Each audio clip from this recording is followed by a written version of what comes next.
नमस्कार दोस्तों, स्वागत है आप सभी लोगों का फिर से एक नए वीडियो में। तो दोस्तों आज हम लोग पढ़ेंगे क्लास 9th की एनसीईआरटी का थर्ड चैप्टर अपवाह। तो इसको आज हम लोग अच्छे से पढ़ेंगे। आप सभी को लास्ट तक बने रहना है वीडियो में। हो सकता है ये जो चैप्टर है 2 से 3 वीडियो में ही कवर हो, क्योंकि काफ़ी वास्ट चैप्टर है और इसको अच्छे से समझना काफ़ी ज़्यादा ज़रूरी रहेगा। ठीक, तो आइए स्टार्ट करते हैं बिना किसी देरी के। तो दोस्तों इसमें कह रहा है अपवाह शब्द एक क्षेत्र के नदी तंत्र की व्याख्या करता है। ठीक, अपवाह जो शब्द है वह एक क्षेत्र के नदी तंत्र की व्याख्या करता है। सिंपल सी बात है दोस्तों, अपवाह का मतलब होता है बहना। क्या होता है दोस्तों? फ्लो होता है। ठीक, भारत के भौतिक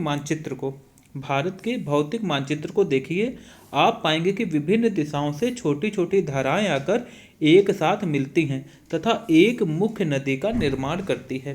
दोस्तों बेसिकली होता क्या है, जैसे कि एक ये नदी जा रही है, एक ये मेन नदी जा रही है। ठीक, इसमें आकर एक नदी इधर से मिल गई, एक इधर से मिल गई, ठीक, एक यहाँ से नदी मिल गई।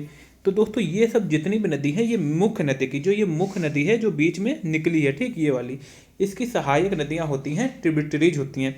अच्छा, ये जो सहायक नदियाँ होती हैं इनकी भी कुछ सहायक नदियाँ होती हैं। ठीक, तो दोस्तों ये जो पूरा का पूरा तंत्र बनता है, ठीक, इसे ही क्या कहा जाता है दोस्तों?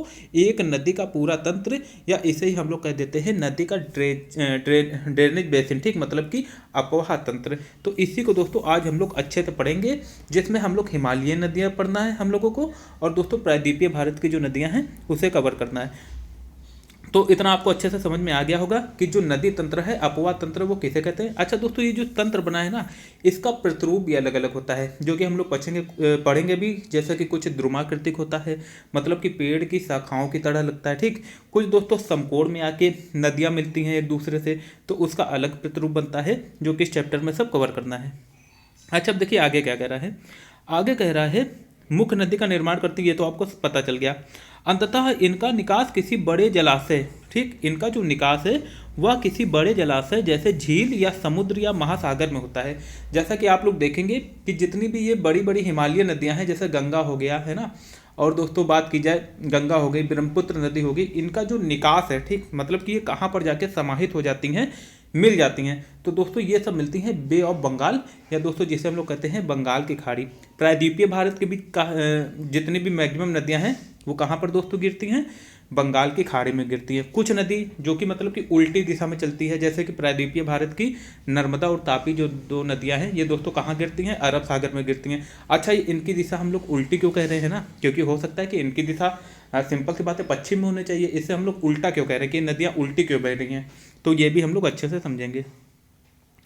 एक नदी तंत्र जिस क्षेत्र का जल प्रवाहित होता है उससे एक अपवाह द्रोणी कहते हैं, ड्रेनेज बेसिन कहते हैं, जो कि अभी हमने समझ लिया है। अच्छा एक चीज़ और याद रखना, अगर क्वेश्चन पूछ दे कि किस नदी का, मतलब कि किस नदी की जो अपवाह द्रोणी है विश्व में वो सबसे ज़्यादा बड़ी है, तो दोस्तों याद रखिएगा वो अमेजॉन नदी है। कौन सी है दोस्तों? अमेजॉन नदी। हालांकि जो अमेजॉन नदी है ये भी सबसे बड़ी नदी है, और इसका जो अपवाह बेसिन है ये भी सबसे ज़्यादा बड़ा है। ठीक, अच्छा लंबी नदी की बात कर दी जाए तो वो नील नदी है, जो कि अफ्रीका महाद्वीप में बहती है।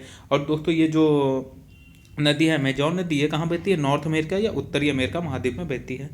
मानचित्र का अवलोकन करने पर यह पता चलता है कि कोई भी, ठीक, क्या कह रहा है कि कोई भी ऊंचा क्षेत्र जैसे पर्वत या उच्च भूमि दो पड़ोसी अपवाह द्रोणियों को एक दूसरे से अलग करती हैं। इस प्रकार की उच्च भूमि को जल विभाजक कहते हैं। दोस्तों जैसा कि आपको इस चित्र में देखने को मिल रहा है, ठीक, ये देखिए, ये हमने मान लिया, ये दोस्तों हमने मान लिया कि ये क्या है, एक मिनट,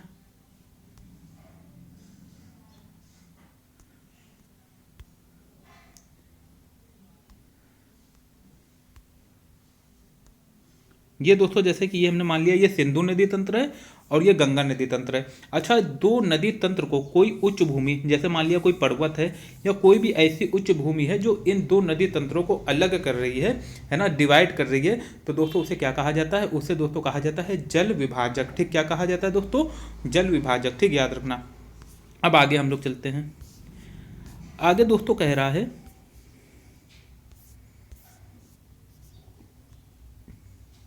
भारत के अपवाह तंत्र का नियंत्रण मुख्यतः भौगोलिक आकृतियों के द्वारा होता है।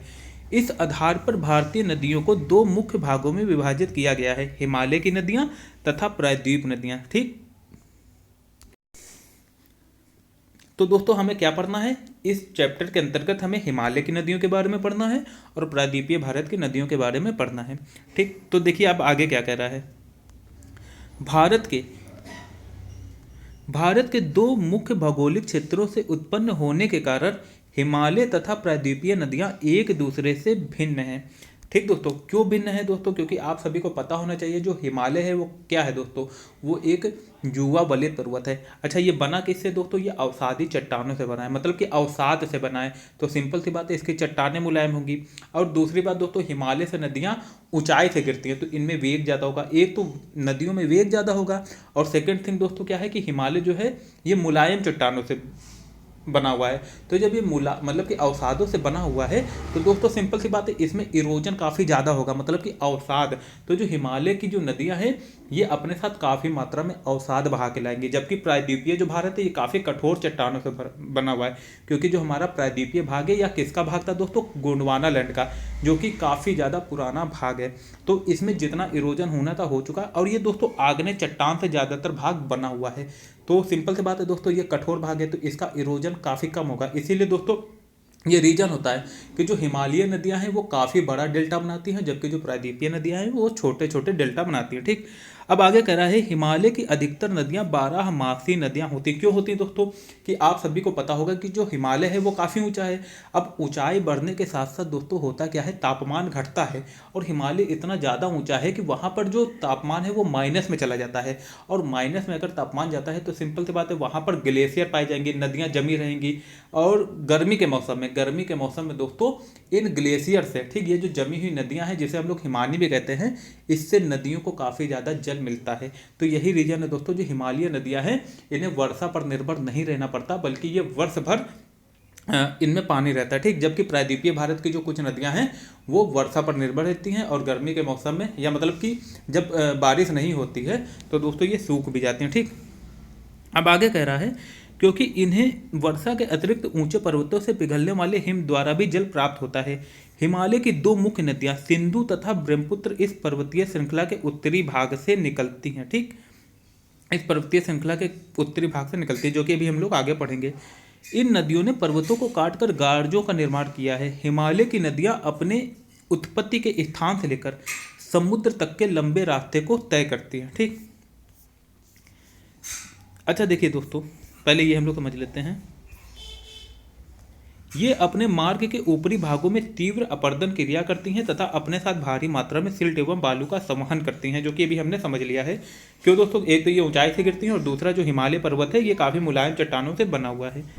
मध्य एवं निचले भागों में ये नदियाँ विसर्प, गोखुर झील तथा अपने बाढ़ वाले मैदानों में बहुत सी अन्य निक्षेपर आकृतियों का निर्माण करती हैं।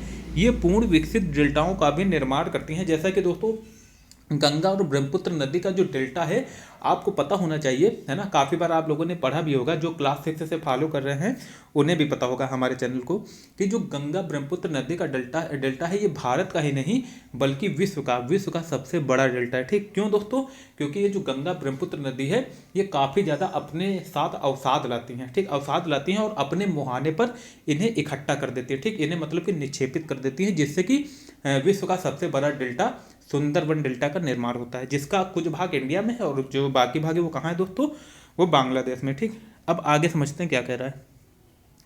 आगे कह रहे हैं दोस्तों, अधिकतर प्रायद्वीपीय नदियाँ मौसमी होती हैं क्योंकि इनका प्रवाह वर्ष भर निर्भर करता है, मतलब कि प्रवाह वर्षा पर निर्भर करता है। ठीक, शुष्क मौसम में बड़ी नदियों का जल भी घटकर छोटी छोटी धाराओं में बहने लगता है। शुष्क का मतलब है दोस्तों जब वायु में नमी ना हो। ठीक, हिमालय की नदियों की तुलना में प्रायद्वीपीय नदियों की लंबाई कम तथा छिछली होती है। छिछली का मतलब है दोस्तों ये गहरी कम होती है। छिछला, देखिए एक वर्ड आया छिछली, इसको आपको समझना है ना, क्योंकि हमने पहले क्या हुआ है, जो एनसीईआरटी दोस्तों ये अपने आप में एक समरी है।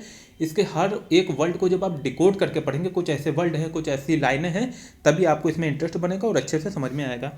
फिर भी इनमें से कुछ केंद्रीय उच्च भूमि से निकलती हैं तथा पश्चिम की तरफ बहती हैं। क्या आप इस प्रकार की दो बड़ी नदियों की पहचान कर सकते हैं? दोस्तों गंगा है, किसकी बात कर रहा है, प्रायद्वीपीय नदियों की। तो दोस्तों महानदी गोदावरी, कृष्णा, कावेरी, बहुत सी नदियां हैं जो कि प्रायद्वीपीय भारत में ही बहती हैं। ठीक, क्या आप इस प्रकार की दो बड़ी नदियों को पहचान सकते हैं? प्रायद्वीपीय भारत की अधिकतर नदियां पश्चिमी घाट से निकलती हैं तथा बंगाल की खाड़ी की तरफ बहती हैं, ठीक, अधिकतर नदियाँ। लेकिन कुछ दोस्तों इसमें अपवाद भी हैं, जैसे कि नर्मदा, तापी और भी 2-3 नदियाँ हैं जो कि दोस्तों उल्टी दिशा में बहती हैं, किधर की तरफ, अरब सागर में गिरती हैं। अच्छा, ये उल्टी दिशा में क्यों बहती हैं? क्योंकि ये रिफ्ट वैली भ्रंश घाटी में बहती हैं। अब भ्रंश घाटी क्या होता है ये हम लोग आगे डिस्कस करेंगे, ठीक। अब पढ़ते दोस्तों हिमालय की नदियों के बारे में, लेकिन उससे पहले जो कि हमने बात की थी, जैसे कि अभी हमने क्या बात की थी, ये एक नदी है, यहाँ पर कुछ सहायक नदियाँ मिलती हैं, इन नदी की भी कुछ सहायक नदियाँ होती हैं, ठीक। तो दोस्तों ये जो प्रतिरूप होता है ना, ये नदियाँ अलग अलग तरह का प्रतिरूप बनाती हैं, जिसको हमें पहले समझ लेना है अच्छे से, ठीक। ये देखिए दोस्तों, ये प्रतिरूप है, पहले इसके बारे में हम लोग अच्छे से पढ़ लेते हैं। तो दोस्तों यहाँ कहा जा रहा है, एक अपवाह प्रतिरूप में धाराएं एक निश्चित प्रतिरूप का निर्माण करती हैं, मतलब कि एक आकृति समझ लीजिए जो कि उस क्षेत्र की भूमि की ढाल, जलवायु संबंधी अवस्थाओं तथा अधः स्था शैल संरचना पर आधारित होती हैं। यह द्रुमाकृतिक, जालीनुमा, आयताकार तथा अरीय अपवाह प्रतिरूप होता है। देखिए दोस्तों, ये द्रुमाकृतिक है, ठीक, ये हो गया दोस्तों जालीनुमा, ये हो गया आयताकार और ये हो गया अरीय प्रवाह। तो इसके बारे में हमको समझना है, क्योंकि इससे कुछ ना कुछ क्वेश्चन बना सकता है, स्टेटमेंट देकर एग्जामिनर पीसीएस या यूपीएससी एग्जाम में पूछ सकता है। तो हमें सिर्फ कुछ चीज़ें इसमें अच्छे से समझना है। यह द्रुमाकृतिक, जालीनुमा, आयताकार तथा अरीय अपवाह प्रतिरूप होती है। द्रुमाकृतिक प्रतिरूप तब बनता है जब धाराएं उस स्थान के भूस्थल की ढाल के अनुसार बहती हैं। इस प्रतिरूप में मुख्य धारा तथा उसकी सहायक नदियां एक वृक्ष की शाखाओं की भांति प्रतीत होती हैं, जैसे कि हम लोग यहाँ पर देखते हैं। ये देखिए दोस्तों, ये देखिए यहाँ पर, ये देखिए, ये द्रुमाकृतिक प्रतिरूप आपको लग रहा है ना, ये देखिए यहाँ पर ऐसा लग रहा है जैसे कि वृक्ष की शाखाएं बनी हुई हैं, ठीक, ये लग रहा है ना ऐसा। तो दोस्तों यही होता है द्रुमाकृतिक प्रतिरूप, मतलब कि द्रुमाकृतिक जो अपवाह है, ठीक। अच्छा, एक चीज़ और समझना, ये कब बनता है? जब नदियाँ भूमि की ढाल की तरफ बहती हैं, ठीक, भूमि की ढाल के अनुसार बहती हैं, तब यह प्रतिरूप बनता है। तो ये छोटे छोटे जो स्टेटमेंट है हमें अच्छे से समझ के चलना, ठीक। अब आगे दोस्तों कह रहा है,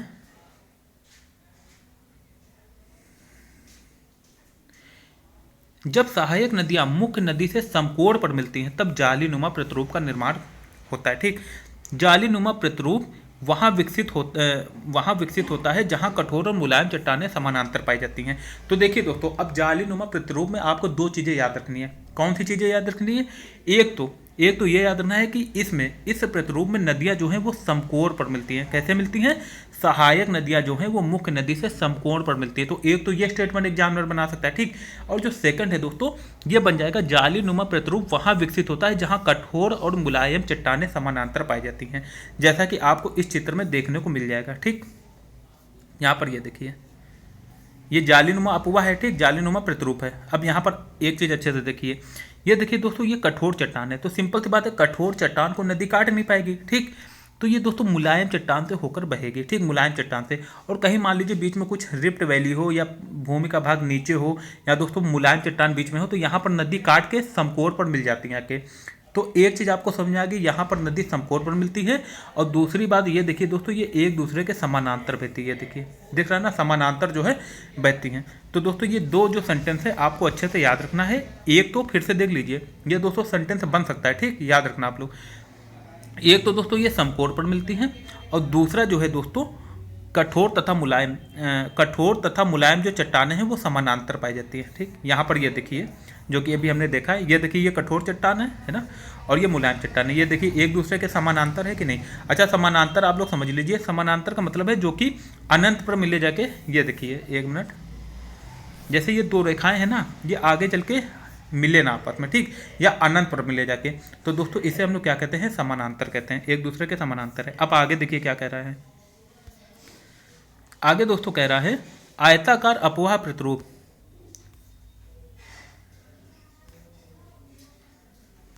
आयताकार अपवाह प्रतिरूप प्रबल संधित शैलीय भूभाग पर विकसित होता है। अरीय प्रतिरूप तब विकसित होता है जब केंद्रीय शिखर या गुंबद जैसी संरचनाएं दशाएं विभिन्न दशाओं में प्रभावित होती हैं। विभिन्न प्रकार के अपवाह प्रतिरूप का संयोजन एक ही अपवाह द्रोणी में पाया जाता है।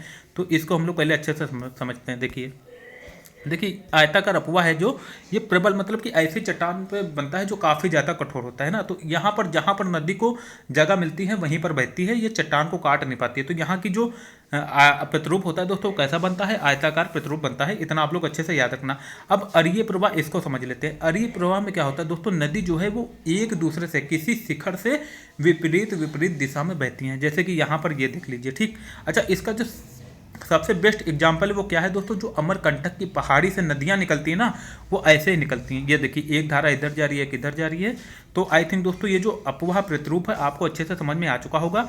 इसको आप लोग 1 से 2 बार रिवीजन कर लेना, तो ये जो चीज़ें हैं आपको अच्छे से रट जाएंगे। ठीक, पहली बात तो हम ऐसे पढ़ा ही रहे हैं कि आपको समझ के समझाते हुए पढ़ा रहे हैं, तो चीज़ें जो हैं पढ़ते पढ़ते ही समझ कर आपको रट लेनी है। ठीक, अब आगे चलते हैं, आगे क्या कह रहा है। आगे चलने से पहले यहाँ पर एक चित्र दिया है जो कि हमने काफ़ी बार डिस्कस कर चुके हैं पहले ही, इसको भी समझ लेते हैं। यहाँ पर देखिए दोस्तों, आप सभी को पता है जैसे कि ये नदी बह रही है, तो ये जो विसर्प होता है, ये मतलब कि जो मोड़दार मार्ग होता है ना, इसे ही हम लोग क्या कहते हैं, विसर्प कहते हैं। अब होता क्या है दोस्तों, कुछ समय बाद ये जो मार्ग है, ये जो विसर्प है ना, इनके जो सिरे हैं ये एक दूसरे के काफ़ी नज़दीक आते हैं। अब यहाँ होता क्या है, ये वाला जो हिस्सा है ये नदी से कटकर अलग हो जाता है। अब नदी अलग दिशा में मतलब कि अलग बहने लगती है। ये जो हिस्सा होता है अलग कट जाता है, जिसे हम लोग क्या कहते हैं दोस्तों, हम लोग गोखुर झील, चाप झील या ऑक्सबो लेक भी कहते हैं। ठीक, याद रखना। अच्छा ये जो साइड साइड की चीज़ें हैं इसे हम लोग क्या कहते हैं, तटबंध कहते हैं ना। तटबंध के बीच में ही नदी बहेगी। अच्छा ये जो इतना समझ में आ गया आप लोग। अब ये जो लास्ट में ये देखिए नदी डेल्टा बना देती है। ठीक, डेल्टा कैसे बनाती है, मान लीजिए कि अब नदी अपने मुहाने में पहुंच गई है, मतलब जहाँ पर इसको किसी बड़ी जलराशि मिलना है या नदी में जो है जल की मात्रा कम होने लगती है। अब यहाँ पर जो नदी है दोस्तों होता क्या है, 3-4 धाराओं में विभक्त हो जाती है। अब विभक्त होने के बाद यहाँ पर बीच में दोस्तों क्या होता है, अवसाद जो है वो जमा हो जाता है। इसी को दोस्तों हम लोग क्या कहते हैं, डेल्टा कहते हैं, जो कि गंगा और ब्रह्मपुत्र नदी का जो डेल्टा है, जिसे हम लोग सुंदरबन डेल्टा के नाम से जानते हैं, ये विश्व का सबसे बड़ा डेल्टा है। तो ये सब चीज़ें दोस्तों आपको समझ में आ चुकी हैं। अच्छा अब देखिए हिमालय नदियों के बारे में हम लोग पढ़ते हैं। ठीक, हिमालय की नदियाँ, सिंधु गंगा तथा ब्रह्मपुत्र। सिंधु गंगा तथा ब्रह्मपुत्र हिमालय से निकलने वाली प्रमुख नदियाँ हैं। ये नदियाँ लंबी हैं तथा अनेक महत्वपूर्ण एवं बड़ी सहायक नदियाँ आकर इनमें मिलती हैं। किसी नदी तथा उसकी सहायक नदियों को नदी तंत्र कहा जाता है, जो कि हमने समझ लिया है। अब सिंधु नदी तंत्र के बारे में पढ़ लेते हैं। देखिए दोस्तों, सिंधु नदी तंत्र के बारे में अभी तो हम लोग पढ़ेंगे, एनसीईआरटी में जो कह रहा है इसको सिर्फ पढ़ लेते हैं। फिर कल हम एक वीडियो में अलग से सिंधु नदी तंत्र को अच्छे से ड्रा करके, है ना, अच्छे से इसका डायग्राम बना के आपको अलग से समझाएंगे, जिससे कि सिंधु नदी तंत्र से रिलेटेड जितने भी क्वेश्चन हैं आपको उसी वीडियो में कवर हो जाए और एग्जाम में कोई भी दिक्कत ना हो। तो सिंधु नदी तंत्र में कह रहा है दोस्तों, सिंधु नदी का उद्गम मानसरोवर झील के निकट तिब्बत में है। कहाँ है दोस्तों, मानसरोवर झील के निकट तिब्बत में। हालांकि देखिए अब इसमें पूरा नहीं बताया गया, इसमें तो सिर्फ इतना बता दिया गया है कि तिब्बत के मतलब कि मानसरोवर झील के निकट तिब्बत में है। लेकिन मानसरोवर झील में भी एक सानो ख्याबाव ग्लेशियर है। ठीक दोस्तों, वहाँ से इसका क्या होता है दोस्तों, उद्गम होता है। पश्चिम की ओर बहती हुई यह नदी भारत में जम्मू कश्मीर के लद्दाख जिले से प्रवेश करती है। इस भाग में यह एक बहुत ही सुंदर दर्शनीय गार्ज का निर्माण करती है। इस क्षेत्र में बहुत सी सहायक नदियां जैसे जास्कर, निब्रा, श्योक तथा हुंजा इस नदी में मिलती हैं। सिंधु नदी बलूचिस्तान तथा गिलगित से बहते हुए अटक में पर्वतीय क्षेत्र से बाहर निकलती है। सतलुज, ब्यास, रावी, चेनाब तथा झेलम आपस में मिलकर पाकिस्तान में मिठान कोस के पास सिंधु नदी में मिल जाती है। इसके बाद यह दक्षिण की तरफ बहती है तथा अंत में कराची से पूर्व की ओर अरब सागर में मिल जाती है। सिंधु नदी के मैदान का ढाल बहुत धीमा है। सिंधु द्रोणी का 1/3 से कुछ अधिक भाग भारत के जम्मू कश्मीर, हिमाचल तथा पंजाब में तथा शेष भाग पाकिस्तान में स्थित है। 3200 किलोमीटर लंबी सिंधु नदी विश्व की लंबी नदियों में से एक है। हालांकि अपने जो भारत में है, भारत की सबसे लंबी नदी कौन सी है, वो गंगा नदी। क्यों, क्योंकि सिंधु नदी का अधिकांश भाग तो पाकिस्तान में बहता है। ठीक, इसलिए हम लोग गंगा नदी को सबसे लंबी नदी मानते हैं। तो दोस्तों ये जो सिंधु नदी वाला पार्ट है, इसको हम लोग अलग से मैप के जरिए मतलब कि अच्छे से डायग्राम बनाकर समझेंगे। ठीक, और उसमें एक एक चीज़ समझेंगे कि कैसे जो सिंधु नदी है सानो ख्याबाव ग्लेशियर से निकलती है, फिर दमचोक वाले इलाके से जम्मू कश्मीर में एंटर करती है, फिर इसमें दोस्तों राइट तरफ से मतलब कि दाएं साइड से नुब्रा और श्योक नदी आकर मिलती हैं। ठीक, फिर चिल्लास वाले इलाके से ये जम्मू कश्मीर से निकल जाती है। ठीक, ये सब चीज़ें जो हैं वो हम कल के वीडियो में कवर करेंगे। आपको अच्छे से बने रहना वीडियो में, और जो भी नए हैं वो चैनल को सब्सक्राइब कर लेना अगर वीडियो अच्छा लगा हो। ठीक, तो दोस्तों आज के लिए इतना ही, कल फिर मिलेंगे एक नए वीडियो के साथ। तब तक आप लोग अच्छे से पढ़ते रहिए और रिवीजन जरूर कीजिए। रिवीजन बहुत ज़्यादा जरूरी है। अगर सिली मिस्टेक, देखिए आता सबको, सब मतलब कि आपको सबको जाएगा जो भी आप पढ़ोगे, लेकिन एग्जाम में पता है माइंड दूसरे तरीके से वर्क करता है। तो जब आप रिवीजन करोगे ना तो सिली मिस्टेक नहीं होगी, आते हो भी, वरना दोस्तों क्या होता है सिली मिस्टेक इंसान बहुत ज़्यादा करता है, जिससे कि एग्जाम में काफ़ी ज़्यादा दिक्कत का सामना करना पड़ता है। तो दोस्तों कल हम लोग पढ़ेंगे सिंधु नदी, और हो सकेगा तो साथ में गंगा नदी तंत्र के बारे में भी पढ़ लेंगे। ठीक, तो आज के लिए दोस्तों इतना ही, कल फिर मिलेंगे एक नए वीडियो के साथ। Thank you so much.